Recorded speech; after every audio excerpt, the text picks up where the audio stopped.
오늘 우리가 함께 말씀을 드릴 말씀은 부활에 관한 말씀입니다. 부활절이니까 부활에 관한 말씀 드리죠. 지난번에 말씀드린 것처럼, 지난주에 말씀드린 것처럼 부활절의 절기는 사실 개혁교단에서는 우리는 부활절의 절기를 지키지는 않습니다. 근데 해도 되는 것이 안 해도 되고, 그러니까 오늘 부활절 예배를 드립니다. 부활에 대한 의미를 우리는 주중에 일주일 1년 내내 우리는 그리스도에 대해서, 부활에 대해서 내용을 살펴보기 때문에 특별히 오늘 말씀을 통해서 살펴보는 것은, 오늘 말씀을 특별히 살펴보는 것은 아닙니다. 오늘 말씀에 제가 여러분과 함께 나눌 말씀중에 세 가지 내용을 말씀을 드릴 것인데, 첫 번째, 말씀의 제목에 대해서 생각해 보십시오. 왜 당신이 부활을 믿는가? 왜 당신은 부활하리라 믿는가? 라는 것을 살펴볼 것이고, 두 번째, 성경을 통하여서 왜 그리스도께서는 부활하셔야만 하는가? 왜 부활하셔야 되지? 십자가에 죽으시는 것을 그치면 안 되는가? 하는 것에 대해서 말씀을 드릴 것이. 그것에 대해 세 가지 내용을 가지고 말씀을 드리고, 마지막 내용은 우리는 어떻게 부활에 참여하는가? 내가 어떻게 부활을 확신하는가? 하는 것에 대해서 말씀을 드릴 것이. 사실 이 본문의 제목을 잡으면서 저는 의도를 가지고 이 본문의 제목을 잡았습니다. 왜 당신이 부활하리라 믿는가? 두 가지 의도를 가지고 있는데요. 첫 번째는 내가 만약 부활할 수 있다는 것을 확신한다면 그 확신을 더 굳게 하기 위한 것이, 내가 참으로 이 땅에서 육체의 죽음을 죽거나 그리스도가 오시는 그날에 내가 부활할 것을 어떻게 믿을 수 있는가 하는 부분에서 오늘 말씀이 그것을 확신하고 있는 자들에게는 더 확신을 굳게 할 것입니다. 근데 두 번째 의미가 있어요. 왜 당신이 부활하리라 믿는가? 라는 질문 속에 저의 의도는 이것입니다. 누가 당신에게 부활하라고 말하였는가? 무엇이 당신이 부활을 확신하는가? 누가 감히 당신이 부활하라고 믿게 하였는가? 라는 것에 대한 초점입니다. 내가 예수를 믿기 때문에 나는 부활합니다. 아닙니다. 나는 교회 다니기 때문에 부활을 믿습니다. 아닙니다. 오늘 여러분의 말씀을 듣고 나면 내가 믿는다고 부활하는 것이 아니에요. 이 부분을 생각하고 말씀을 따라오세요. 정말 부활할 수 있습니까? 정말 부활하겠습니까? 라는 것이, 그렇지 않을 수 있다는 것이, 부활이라는 것이 무엇인가 하는 부분을 좀 생각하도록 합시다. 그리스도께서 먼저, 이제 두 번째로 그리스도께서 왜 부활하셨는가를 생각해 보도록 합시다. 그리스도께서 왜 부활하셨는가? 첫 번째로 생각할 부분은 것입니다. 여기는 부활의 목적이 세 가지가 있다고 성경은 말하고 있습니다. 세 가지의 내용에 대해서 말씀을 드릴 것입니다. 첫 번째로 그리스도는 부활하실 때에 의도와 목적을 가지고 부활하셨습니다. 여러분, 그리스도께서 이 땅에서 다시 죽으신 다음에 다시 살아나신 이유는요, 그냥 살아난 것이 아니에요. 그래야만 되기 때문이 아니에요. 그냥 죽으시니까 죽으시면 끝이 났는데 그 다음에 그냥 그분이 살아야 될, 그냥 사신 것이 아니에요. 목적과 의도가 있습니다. 거기에 세 가지의 의미가 있는데, 첫 번째로는 그리스도께서 부활하신 이유가 무엇이냐면 그분이 증명하고 입증해야 될 내용이 있기 때문에 부활하신 것이에요. 그래서 로마서 1장 4절 말씀은 이렇게 기록되어 있습니다. 같이 돌아합시다. 시작. 성결의 영혼은 죽은 자들 가운데서 부활하사 능력으로 하나님의 아들로 선포되었으니 곧 우리 주 예수 그리스도시니라. 아멘. 그리스도께서 부활하셨습니다. 왜 부활하셨습니까? 첫 번째 의미는 성결의 영으로는 죽은 자들 가운데서 부활하사 능력으로 하나님의 아들로 선포되셨으니 그 우리 주 예수 그리스도시라. 본문에서 죽은 자 가운데서 부활하사 능력으로 하나님의 아들로 선포되었다고 합니다. 선포되었다는 말이 중요한데, 예전에 개역 한글 성경에서는 이것을 인정되셨다고 표현했습니다. 번역을 했습니다. 근데 지금 개역 개정에서는 선포되었다고 번역을 했어요. 사실은 개역 개정의 번역이 옳습니다. 인정되셨다고 번역이 되면 어떻게 해석이 되냐면, 성결의 영으로는, 예수님의 영으로는, 그의 순결하신 영으로는 죽은 자들 가운데 부활하사 능력으로 하나님의 아들로 인정이 됐다는 것이에요. 그렇다면 인정이 안 되었는데 이제야 인정이 됐다는 것을 의미고 번역이 돼요. 그래서 개역 한글 성경은 오류가 됩니다. 원래 그분은 하나님의 아들이셨고 부활하신 후에도 여전히 하나님의 아들이십니다. 그 전에도 하나님의 아들이셨습니다. 그런데 왜 바울의 의도는 무엇이냐면, 선포되셨고 이제야 그것이 드러나게 됐다는 의미 속에서 그 단어를 사용하는 것이에요. 개역개정 한글 성경에서는, 지금 우리가 가지고 있는 새롭게 된 개역개정에서는 능력으로 하나님의 아들로 선포되었다고 표현한 것이에요. 이것을 정확히 더 올바른 번역으로 번역을 하면 이것을 입증하셨다는 의미가 됩니다. 하나님의 아들로 입증이 된 것이에요. 증명이 되었다는 것이에요. 왜 입증하고 증명이 되어야 될 필요성이 있냐면 이 땅에 계시는 동안 그리스도께서는 하나님의 아들이신 것처럼 보이지 않았다는 것이에요. 사람들은 그를 하나님의 아들로 인정하지 않았어요. 십자가에 그래서 달려 죽게 한 것이에요. 그분은 하나님의 아들로 인정하지 않았기 때문에 그분의 말을 믿지 않은 것이에요. 그분의 행하시는 표적을 봐도 믿지 않은 것이에요. 그리고 그들은 십자가에 못 박으라고 외친 것이에요. 하나님의 아들로 그들은 보이지 않았다는 것이에요. 이 땅에 계시는 동안 하나님의 아들이신 그분은 하나님의 아들로서 이 땅을 사신 것이 아니라 인간으로서 이 땅을 사신 것이에요. 즉 그분의 신성과 그분의 인성을 두 성을 가지고 계셨지만 그분의 신성은 그분의 인성 밑에 가리워져서 그의 신성이 보이지 않아서 사람들 눈에는 흠모할 만한 것이 없다는 것이에요.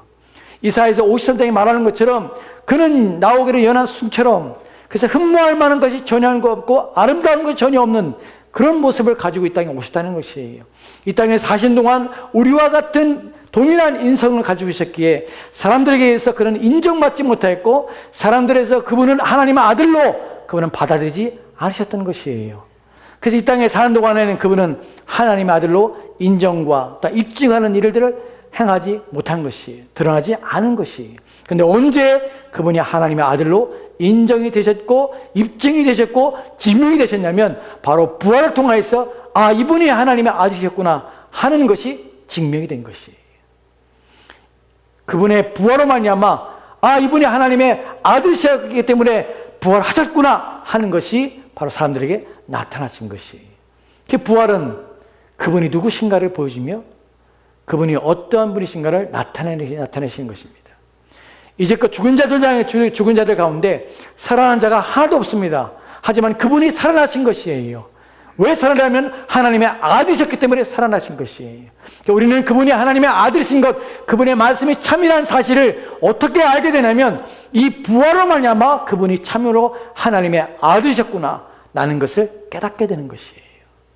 그래서 예수님은 부활하신 것이에요. 두 번째 내용을 보도록 합시다. 두 번째 내용은 예수님은 왜 부활하셨을까? 왜냐하면 의를 의롭게 하시기 위해서 부활하신 것이에요.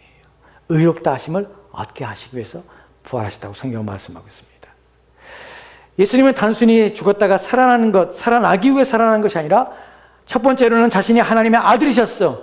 내가 너희들에게 말한 것 참이고 나는 어디로 왔냐면 하늘로부터 온 하나님의 아들이야. 나는 원래 하나님이었는데 내가 너희들을 위해서 이 땅에 온 것이야 라고 말씀하실 것이에요. 두 번째, 나는 죽었다가 단순히 죽음으로 끝난 것이 아니라 나는 부활함으로 내가 너희를 의롭게 하는 그 일을 나는 성취했어 라는 것을 드러내신 것이에요. 이것이 로마서 4장 24, 25절 말씀이 말하는 내용이에요. 같이 돌아갑시다. 시작. 예수는 우리가 범죄한 것 때문에 내줌이 되고 또한 우리를 의롭다 하시기 위하여 살아나셨느니라. 아멘. 예수는 우리가 범죄한 것 때문에 내줌이 되고 또한 우리를 의롭다 하시기 위하여 살아났다고 합니다. 본문에서 두 가지 의미가 있죠. 예수님은 우리의 범죄한 것 때문에 내어주신 것이에요. 누가 내어줬습니까? 하나님이 내어주셨고 예수님께 자기의 생명을 내어주신 것이에요. 요한복음에 보면 누가 나의 생명을 취하는 것이 아니에요. 누가 나로부터 나의 생명을 빼앗을 수 없어요. 예수님의 생명을 취하거나 빼앗을 수 있는 자가 하나도 없는 것이에요. 그런데 예수님의 생명을 누가 어떻게 예수님 십자가에 달려 죽을 수 있냐면 그분이 자신을 내어주셨기 때문에 그래요. 그의 자신의 하나님께서 그의 아들을 내어주신 것이 어디에? 십자가에. 무엇 때문에? 우리의 죄 때문에 내어주신 것이에요. 그래서 그분이 십자가에 죽을 수가 있었던 것이에요. 두 번째의 의미 속에서는 또한 우리를 위하여 의롭다 하기 위하여 살아나셨느냐. 예수님이 살아나심은 단순히 그분이 산 것이 아니라 우리를 의롭다 하시기 위해 살았다고 표현합니다. 우리를 의롭다 한 것이 무엇이냐, 무슨 의미냐면 그분이 살아나셔야만 우리가 의로워진 것이에요. 그분이 살아나야만 우리가 의롭게 된 것이 확인되는 것이에요. 증명이 되는 것이에요. 왜요? 그분이 만약에 죽으셨다면, 죽은 상태로 끝이 났다면, 그분이 다시 사는 것이 없었다면 그분이 이루신 것이 무엇인지 아무도 모르는 것이에요. 그분이 왜 죽었는지를 모르는 것이에요. 그분의 죽음이 우리의 죄 때문인지 그것을 우리가 이해할 수 없는 것이에요. 다시 살아남으로 말미암아서 그분이 행하신 그 모든 것들을, 십자가에서 행하신 그 모든 것들이 성취가 되었고 이루어졌다는 것을 이해가 되는 것이에요. 이 말의 의미가 무엇이냐면, 하나님께서 그분이 십자가에 달려 죽으셨다는 것에서 하나님께서는 그분의 십자가에 죽으심 말미암아 이루신 그 모든 것들을 하나님께서 흡족하셨으며 받아내셨으며 이제 그분이 만족하셨다는 것을 의미하는 것이에요. 우리는 어떻게 의롭게 되냐면, 우리가 예수를 믿는 것 때문에, 믿는다는 행위 때문에 의롭게 된 것이 아니라 그리스도께서 우리의 죄책을 짊어지고 십자가에 달려 죽으셨을 때, 우리의 죄책을 짊어지시고 십자가에 죽으신 그리스도 예수가 이루신 그 모든 것들을 하나님께서 그것을 받아들이시고 그것을 인정할 때에 그분이 이루신 그 모든 것들이 하나님께서 만족되었을 때에 그것이 우리 가운데 의롭게 되는 것이에요. 왜냐하면 하나님께서 우리 죄책을 그리스도께 쏟아 부으셨기 때문에 하나님께서 그것을 인정하시고 받아들이시고 그것을 만족하셨어요. 그럴 때에 우리 죄책은 누구에게로? 그리스도께로 이미 전가되어서 십자가에서 소멸됨으로 말미암아 더 이상 우리의 죄책은 우리가 담당하지 않게 되는 것이에요. 그래서 우리가 의롭게 되는 것이에요. 즉 그리스도께서 이루신 것이 완전할 때에, 그것이 온전할 때에, 그것이 하나님께 받아들여질 때에, 그때야 우리가 의롭게 되는 것이에요. 근데 이 그리스도께서 살아나심 말미암아서 그것이 하나님께 받아들인 것으로, 인정되어진 것으로, 하나님께서 그것을 만족하신 것으로 드러나게 된 것이에요. 왜 그럴까요? 이것은 구약과 연관이 있습니다. 대제사장이 1년에 한 번 7월 10일 날 백성들의 모든 죄를 대신 짊어지고 피를 가지고 성소를 지나 지성소에 들어갑니다. 그리고 속죄소 앞에 그 피를 뿌립니다. 백성들의 죄를 다 사하는 것이에요. 그 피를 대신하여서 하나님께서 짐승의 죽은 그 피를 뿌린 말미암아 그 속죄를 이루는 것이에요. 죽음을 통하여 사죄를 받는 것이에요. 근데 대제사장이 성소를 지나서 지성소에 들어가서 피를 뿌릴 때에 만약에 그 피가, 그 제사가 하나님께서 연락하시고 기뻐하지 아니하시고 만족하지 않게 되면 어떤 일이 벌어지냐면 제사장은 지성소에서 죽어요. 왜냐하면 하나님께서 받으시지 않았기 때문에. 그 대제사장은 항상 들어갈 때 살아나와야 돼요. 대제사장은 들어갈 때, 지성소에 들어갈 때 발목에 끈을 감고 들어갑니다. 그리고 그의 옷의 에봇에는 아래에 방울들이 달려 있어요. 사람들은 대제사장이 피를 가지고 성소를 지나 지성소에 들어갈 때 바깥에 기다립니다. 방울소리 듣지요. 그리고 피를 뿌리고 방울소리가 들릴 때에, 그리고 그가 바깥으로 나와 살아나올 때에 우리의 제사가, 우리의 사죄함이 완성되었다는 것을 인정 있게 그때 알게 되는 것이에요. 즉 대제사장은 피를 가지고 들어가서 그 피를 뿌리고 속죄를 받고 그것이 속죄를 하나님께서 만족하시고 받아들였을 때에만 어떤 일이 벌어지냐면 살아나오게 되는 것이에요. 반드시 살아나와야 하나님께서 만족되신 것이에요. 예수님께서는 살아나오시 말미암아 의롭다 하시기 위하여 살아나신 것이에요. 살아나시 말미암아서 그분이 행하신 그 모든 것들이 하나님께서 받으신 것이 된 것이에요. 그것이 인정된 것이에요. 이 부분에 대하여 예수님께서 십자가에서 말씀하신 내용을 보게 되는데 요한복음 19장 30절 말씀은 이렇게 기록되어 있습니다. 같이 들어갑시다. 시작. 예수께서 신포도주를 받으신 후에 이르시되 다 이루었다 하시고 머리를 숙이니 영원히 떠나가시니라. 예수님이 십자가에서 돌아가실 때에 마지막에 하신 말씀입니다. 마지막 하신 말씀이 다 이뤘다는 것이 다 이뤘다. 다 이뤘다는 말은 성취가 됐다는 말이에요. 헬라어의 이 단어는 테텔레스타이라는 단어입니다. 한글 성경에는 다 이뤘다고 표현됐지만 원어의 사전적인 의미는 무엇이냐면 이 의미는 값을 지불했다는 뜻이에요. 예수님께서는 포도주를 받으신 후에 값을 이제 지불했다, 끝났다라는 것이에요. 무엇에 대한 값입니까? 우리의 죄에 대한 값을, 우리가 받아야 되는 죄에 대한 대가의 값을 예수님 십자가에서 달려 죽으심으로 그 값을 다 지불하신 것이에요. 이제 끝이 난 것이에요. 자기의 생명을 이루므로냐마 우리 가운데 생명을 주시는 것이에요. 그래서 다 이루신 것이에요. 다 만족시키신 것이에요. 그 만족의 성취가 뭐냐면 그분이 살아나야 되는 것이에요. 살아서 돌아오셔야 되는 것이에요. 그래야 하나님께서 만족하시고 받으셨다는 증거가 되는 것이에요. 즉 우리의 의로움은, 우리가 의롭게 되는 것은, 우리를 의롭게 하기 위해서 그리스도께서는 다시 살아나셔야만 하는 것이에요. 살아나셔야만 하나님이 만족하신 것이 증명이 되는 것이에요. 이것이 두 번째의 그리스도께서 왜 부활하신 데의 이유입니다. 기억하십시오. 첫 번째는 뭐라고요? 하나님의 아들로 입증하시기 위해서, 증명하시기 위해서. 두 번째는요, 우리를 의롭게 하시기 위해서 반드시 살아나셔야 합니다. 세 번째로는 우리로 하여금 구원에 대한 확신, 부활에 대한 확신, 그것을 우리 가운데 보여주고 드러내기 위해서예요. 우리에게서 어떻게 부활할 것을 믿습니까? 우리는 무엇을 통하여서 우리가 영원히 죽지 않을 것을 믿습니까? 죽어도 다시 사는 것을 어떻게 믿습니까? 무엇이 우리로 하여금 그것을 증명하며 그러한 일이 있음을, 그러한 일이 가능함을 우리로 하여금 가시적으로 우리 눈에 보이게 할 수 있습니까? 그것이 바로 예수님의 부활이에요. 고린도전서 15장 20절 말씀에 이렇게 기록됐습니다. 같이 들어갑시다. 시작. 그러나 이제 그리스도께서 죽은 자 가운데서 다시 살아나사 잠자는 자들의 첫 열매가 되셨도다. 아멘. 그러나 이제 그리스도께서 다 죽은 자 가운데서 다 죽었어요. 다 죽고 다시 사는 일이 없습니다. 모든 사람은 죽습니다. 히브리서 9장에 말하는 것처럼 한번 죽는 것은 정한 것이에요. 그러나 신자들의 죽음은 다릅니다. 불신자들의 죽음은 영원한 심판 가운데 죽는 것이고 둘째 사망에 이르게 죽는 것이에요. 그러나 신자들은 죽음은 육체의 죽음이고 우리 죽음은 우리의 죄에 대한 책임으로 죽지 않아요. 왜냐하면 그리스도께서 우리의 죄에 대한 책임으로 죽으셨기 때문에 신자의 죽음은 부활을 위한 죽음이에요. 새로운 옷을 입기 위한 죽음이에요. 그 죽음은 어떻게 합니까? 바로 그리스도께서 죽은 자들 가운데서 유일하게 다시 사셨기 때문에 그래요. 잠자는 자들의 첫 열매가 되신 것이에요. 본문에서 첫 열매라는 말의 의미가 무엇입니까? 첫 열매라는 것은 수확기가 되었습니다. 이제 첫 번째 수확하는 날이 왔습니다. 오늘 수확을 해야지. 열매를 땁니다. 첫 번째 열매를 땁니다. 그 말의 의미는 무엇입니까? 이제 수확은 계속될 것이라는 의미예요.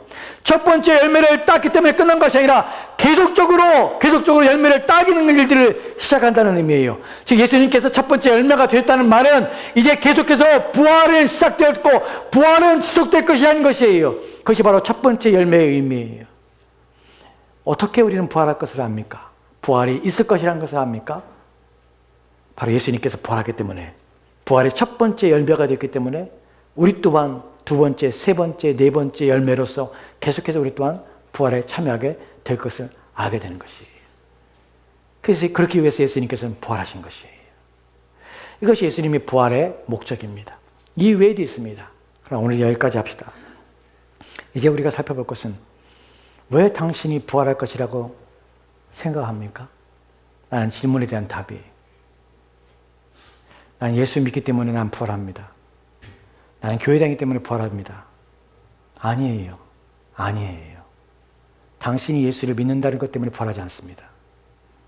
당신이 예수를 믿는다고 고백하기 때문에 부활하지 않습니다. 오늘 여러분이 이 사실을 알지 못하면 여러분은 내가 믿는다고, 나는 확신한다고 여러분이 그렇게 믿고 있다가 주님 오시는 그날에 여러분 결코 부활에 참여하지 않습니다. 둘째 사망에 빠지게 됩니다. 왜 부활하게 되는가? 내가 어떻게 부활하게 되는가? 내가 믿기 때문이 아니에요. 이 부분에 대하여 에베소서 2장 4절 5절 말씀 다시 한번 같이 읽도록합시다. 같이 읽겠습니다. 시작. 긍휼이 풍성하신 하나님이 우리를 사랑하신 그 큰 사랑을 인하여 허물로 죽은 우리를 그리스도와 함께 살리셨고 너희는 은혜로 구원을 받은 것이라. 아멘. 너희는 은혜로 구원을 받은 것입니다. 그렇습니다. 우리는 은혜로 구원받았습니다. 긍휼이, 우리 하나님은 긍휼이 풍성하신 하나님이십니다. 긍휼이 얼마나 많으신지 풍성합니다. 넘쳐 흐르신 하나님이세요. 그 하나님이 우리를 사랑하셨습니다. 이 사랑은 얼마나 큰 사랑인지 큰 사랑입니다. 왜냐하면 자신의 아들의 십자가에 달려 죽기까지 우리를 위하여 내어주신 분이기 때문에 그분은 우리의 죄악에 대하여 하나님의 진노와 심판을 받아 마땅한 우리인데 불구하고 우리의 죄를 없이 하기 위하여 자신의 죄 없으신 자신의 아들을 십자가에 달려 죽기까지 자신을 부르짖으며 나의 하나님 나의 하나님 어찌하여 나를 버리시나이까 그 외침 속에서도 하나님은 자신의 아들의 죽음과 고난과 그 하나님의 심판과 진노의 잔을 마신 데 불구하고 그를 외면하였습니다. 십자가에 죽기까지 내어버리신 것이에요. 그렇게 하기까지 우리를 사랑하신 것이에요. 그리고 하시는 것이 무엇이냐면 죄와 허물로 죽은 우리를 그리스도와 함께 살리셨다는 표현이었습니다. 이것이 중요합니다. 제가 여러분에게 말씀드렸죠. 왜 당신의 당신은 부활한다고 생각합니까? 왜 그러냐면 내가 믿기 때문이 아니에요. 나는 부활을 믿기 때문에 부활하는 것이 아니에요. 여러분이 그리스도를 믿는다는 고백 때문에 여러분 부활하지 않아요. 본문에 보면 그리스도와 함께 살으셨고라는 표현을 씁니다. 함께라는 말은요, 연합이에요, 연합. 왜 하나님이 여러분들을 부활시킨다면 왜 부활시킨 줄 아십니까? 여러분이 그리스도와 연합됐기 때문에 부활시켜요. 그 말은요, 여러분이 그리스도와 연합되지 않으면 절대로 부활하지 않습니다. 내가 믿는다고 고백해도 안 돼요. 내가 예수 그리스도를 믿는다고 고백해도 안 돼요. 부활은 그리스도와의 연합입니다. 내가 믿는다는 말은 내가 그리스도가 내 안에 계시는 것이에요. 그분이 내 안에서 나와 함께 있는 것이에요. 하나님은 내 자신 때문에 나를 부활시키지 않았어요. 내 자신을 보고 내 자신의 믿음을 보시고 내 자신의 행위를 보시고 하나님 부활하지 않아요. 하나님이 보시는 것은 유일하게 하나입니다. 그가 그리스도 안에 있는가 하는 것이에요. 그리스도와 그가 연합하였는가? 그 안에 그리스도가 있을 뿐만 아니라 또한 그리스도가 그 안에 계시며 그가 그리스도 안에 있는가 하는 것이 부활의 하나님 보시는 유일한 것입니다. 여러분이 그리스도 안에 없다면 여러분 절대로 부활하지 못합니다. 왜냐하면 하나님께서는 그리스도를 부활하실 때 그리스도와 안에서 우리를 부활하신 것이에요. 우리는 착각하지요. 내가 예수를 믿으면 부활의 능력이 내게 임한다고 생각해요. 하나님은 부활을 우리 가운데 주신다고 생각을 해요. 각 개인이 부활했다고 생각해요. 절대로 성경은 그렇게 얘기하지 않습니다. 하나님은 나 때문에 내게 부활의 능력을 내게 주신 것이 아닙니다. 나를 보시는 것이 아니라 내가 그리스도 안에 있기 때문에 주님은 나를 보시는 것이 아니라 그리스도를 보시고 나의 생명을 그리스도 안에서 건져내시는 것이에요. 내 힘이 아니라 그리스도 때문에 그분의 연합됐기 때문에 그리스도의 부활 시에 나도 그분과 함께 살아나게 하시는 것이에요.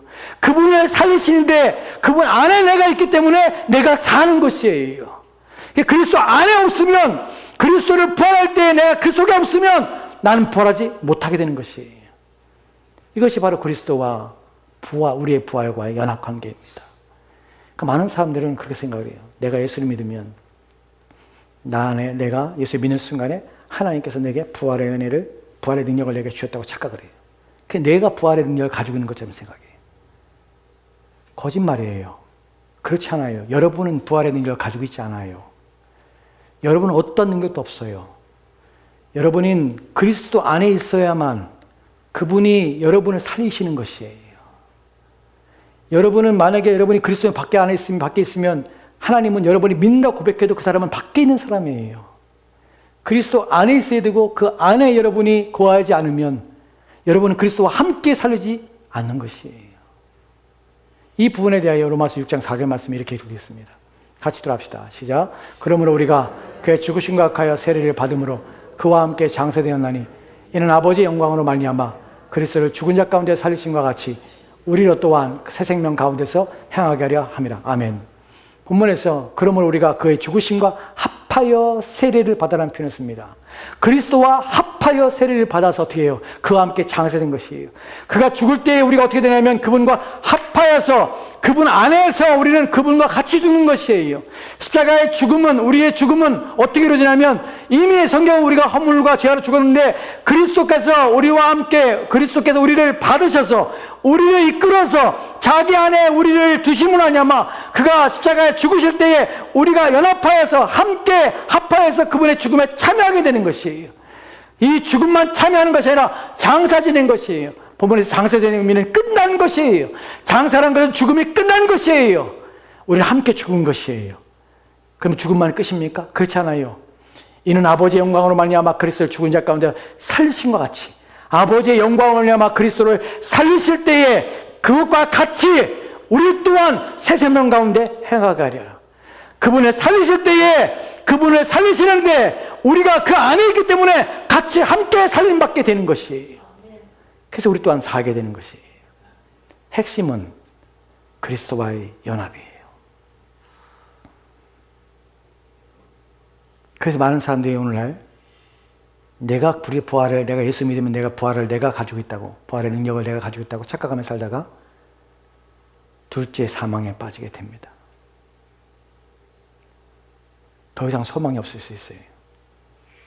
이런 것들이 성경이 말하고 있는 것이. 왜 연합이 중요하냐면 그리스도와 연합은 내 경건 때문이 아니에요. 그 안에 있지 않으면 하나님은 내 죄에 대해서 여전히 나한테 물으실 것이라는 것이에요. 하나님은 나를 볼 때에 내가 그리스도 예수 안에 있을 때 나를 볼 때 어떻게 보시냐면 그리스도를 통하여서 나를 봐요. 그 내 죄가 가리워진 것이에요. 그분 때문에. 그리스도가 나를 가려주지 않으면 그리스도의 옷이 의의 옷이 내게 덮이지 않으면 그분이 내 안에 있지 않으면 내가 발가 벗겨지게 되는 순간 그리스도의 나를 덮었던 그의 옷이 그의 휘장이 내게서 떠나서 내가 그분 앞에 발가 벗겨진 순간 나의 죄가 드러나는 것이에요. 여전히 우리는 죄인이에요. 그분의 의가 덮여짐으로 우리가 의롭다함을 받고 하나님께서 그리스도를 범으로 말미암아 우리를 진노하지 않으시는 것이에요. 그렇기 때문에 우리는 늘 언제나 어디에 있었냐면 그리스도 안에 있어야 되는 것이에요. 이것은 사활을 거는 문제예요. 저와 여러분의 부활에 있어 가장 중요한 문제예요. 그래서 우리는 그리스도 안에 있기 위해서 온힘을 기울여야 되는 것이에요. 우리가 이제 한 구절을 보는데 갈라디아서 2장 20절 말씀, 여러분이 잘 아신 내용이죠. 같이 돌아봅시다. 시작. 내가 그리스도와 함께 십자가에 못 박혔나니 그런즉 이제는 내가 사는 것이 아니요 오직 내 안에 그리스도께서 사는 것이라. 이제 내가 육체 가운데 사는 것은 나를 사랑하사 나를 위하여 자기 자신을 버리신 하나님의 아들을 믿는 믿음 안에 사는 것이라. 아멘. 잘 알고 계시죠? 이 구절. 내가 그리스도와 함께 십자가에 못 박혔습니다. 그런즉 이제 내가 사는 것이 아니에요. 왜요? 함께 못 박혔기 때문에 누가 사는 것이에요? 내 안에 그리스도가 사는 것이에요. 그리스도께서 내 안에 살고 그리스도께서 사시는 것이에요. 오직 내 안에 그리스도께서 사는 것이라. 이제 내가 육체 가운데 사는 것은 나를 사랑하사 나를 위하여 자기 자신을 버리신 하나님의 아들을 믿는 믿음 안에 산다는 표현을 쓰는 것이에요. 왜 믿음 안에 산다는 표현을 쓸까요? 왜냐하면 그것은 눈에 보이지 않는 영적인 것이기 때문에 그래요. 그분이 내 안에서 거하시는데 영으로서 거하세요. 근데 내가 사는 것이 아니야. 나는 그리스도와 함께 십자가에 못 박혀 죽었고 그분 안에 있기 때문에 그분이 나를 내 육체 가운데 살지만 나는 육체 가운데 사는 것이 아니라 믿음 안에 사는 것이야. 그분이 내 안에 살게 되는 것이야. 이것이 바로 십자가가 또한 부활의 의미예요. 그리스도와 연합은요, 우리로 하여금 살게 하고 우리로 하여금 생명을 줍니다. 부활에 대해서 생각할 때에 여러분 오늘 말씀에서 가장 중요한 것이 바로 그것이에요. 여러분 왜 당신이 부활이라고 믿습니까? 확신합니까? 생각합니까? 감히 어떻게 당신이 부활하라고 믿습니까? 확신합니까? 누가 당신에게 부활할 수 있다고 말했습니까? 누가 당신에게 부활에 대한 확증을 줬습니까? 무엇이 당신의 신뢰이며 부활에 대해서 믿음입니까? 나는 그리스도와 연합했기 때문에 그래요. 그분이 내 안에 계시기 때문에 그래요. 내가 그분 안에 있기 때문에 그래요. 이것이 성경이 말하는 부활입니다. 여러분 그러십니까? 그리스도 안에 계십니까? 그리스도 안에 있다는 것은 그리스도를 닮음이에요. 그리스도의 순종함이에요. 그리스도를 쫓으며 또한 그와 같아지는 것이에요. 왜요? 그분이 내 안에 계시니까. 그리스도가 내 안에 계시면 내가 사는 것이 아니라 그분이 사는 것으로, 그분이 산다는 것은 그분의 말, 그분의 행위, 그분의 생각, 또한 그분이 하고자 하는 뜻, 의지 다 그분의 것인 것이에요. 이것이 그분이 내 안에 있는 방식이에요. 만약에 내 생각이, 내 의지가, 내 뜻이 나를 지배하며 내가 하고자 원하는 내 욕망과 또한 내가 욕심과 탐심이 내 마음에 가득하여서 내 인생과 내 삶에서 주관자가 내가 되고 나의 생각이 되고 나의 결정이 되고 나의 의지가 되는 삶을 여전히 살고 있다면 그리스도가 여러분 안에 계시하는 것이에요. 그리고 그리스도가 계시다는 것은 우리 안에서 우리의 생각이 무너지기 시작해요. 우리의 결정과 우리의 의지가 무너지기 시작해요. 그리고 우리 마음속에서 그분이 뭘 원하시는지를 생각하게 되고 뭘 그분이 기뻐하시를 생각하게 되고 어떻게 하면 그분이 내 안에 살까? 무엇이 그분이 원하시며 바라시며 기뻐하시는 삶이 될까? 하는 것들이 우리의 마음을 지배하게 돼요. 왜요? 그분이 사니까. 나는 죽고. 이것이 갈라디아 2장 20절 말씀하시는 내용이에요. 이것이 어떻게 가능합니까? 마지막으로 한 구절 더 봅시다. 어떻게 가능하면 로마서 8장 11절 말씀에 이렇게 되어 있습니다. 같이 돌아합시다. 시작. 예수를 죽은 자 가운데서 살리신 이의 영이 너희 안에 거하시면 그리스도 예수를 죽은 자 가운데서 살리신 이가 너희 안에 거하시는 그의 영으로 말미암아 너희 죽을 몸도 살리시리라. 아멘. 예수를 죽은 자 가운데 살리신 이인 성부 하나님이, 그분의 영이신 성령 하나님이 너희 안에 거하시면, 그리스도 예수를 죽은 자 가운데 살리신 이이신 성부 하나님이 너희 안에 거하시는 그의 영이신 성령 하나님을 말미암아 통하여서 너희 죽을 몸도 살리시리라. 어떻게 일이 가능하게 됐습니까? 성령 하나님이 우리 안에 거하시면, 그리스도의 영이신 그분이 우리 안에 거하실 때에 그리스도께서는 우리 안에 거하십니다.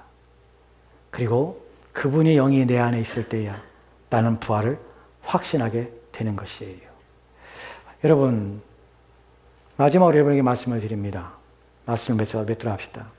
사람들은 착각하는 것이, 부활이라는 것은 한 번 주시고 건네주시고 그래서 나의 소유가 되고 어떤 부활의 능력이 하나님께서 각자에게 나눠주시는 것이라고 착각을 합니다. 그래서 내가 소유할 수 있는 것처럼 착각을 해요. 내가 가지고 있는 어떤 능력, 하나님께로 받은 어떤 능력이라고 착각을 해요. 거짓말이에요. 부활은 여러분에게 가질 수 있는 능력이 아닙니다. 여러분이 소유할 수 있는 능력이 아닙니다. 여러분에게 주어지는 것이 아닙니다. 누구에게만 주어지면 그리스도에게만 주어지는 것입니다. 여러분이 다시 살 수 있는 이유는, 만약 여러분이 부활할 수 있다면 그것은 여러분이 그리스도 안에 있기 때문에 그래요. 여러분이 그리스도와 연합 가운데 있기 때문에 그래요. 그렇지 않으면 절대로 부활하지 못합니다. 왜냐하면 부활은 내 능력이 아니기 때문에 그래요. 내가 쥐고 있는 것이 아니에요. 그래서 끊임없이 신자는, 부활을 사모하는 자는, 끊임없이 부활을 고대하는 자는 끊임없이 그리스도 안에 있기를 소망하며 삽니다. 그리스도 안에서 살며 또한 그리스도 안에 있기를 위해서 애를 씁니다. 이것이 부활에 참여한 자요, 부활에 이르는 자의 모습이며 삶인 것입니다. 오늘 말씀을 통해서 여러분이 들은 바 말씀을 기억하십시오. 그리고 그리스도가 여러분의 있기를 구하십시오. 그리고 여러분이 그리스도 안에 있기를 위해서 애를 쓰십시오. 그래서 모두가 하나님이 은혜로 값없이 주시는 이 구원의 영원한 생명을 모두가 얻기를 소망합니다. 기도합시다. 하나님 감사합니다. 오늘 말씀을 통해서 부활이 무엇인지, 그리스도께서 왜 부활하셔야 되는지, 우리는 어떻게 내가 감히 부활할 수 있다고 믿을 수 있고 확신할 수 있는지에 대하여 말씀을 통해 살펴봤습니다. 그리스도와의 연합이 없으면 부활이 없다는 사실을 알게 하시고, 부활은 각 개인에게 주신 능력이 아니라 그리스도 안에 있는 자에게 그리스도가 얻으신 그 생명을 또한 그리스도의 연합을 통하여서 얻으며 또한 주어지는 것이며 또한 허락된 것임을 알게 도와주십시오. 그로 말미암아 그리스도와 연합을 위하여 부단히 애를 쓰며 그리스도가 내 안에, 내가 그리스도 안에 있기를 위하여 애쓰는 그런 삶 되도록 주여 도와주옵소서.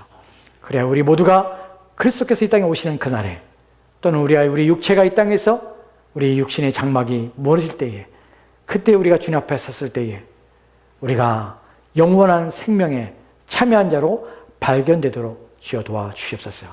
주께서 우리와 함께 하고 나며 살아계신 예수 그리스도로 기도합니다. 아멘.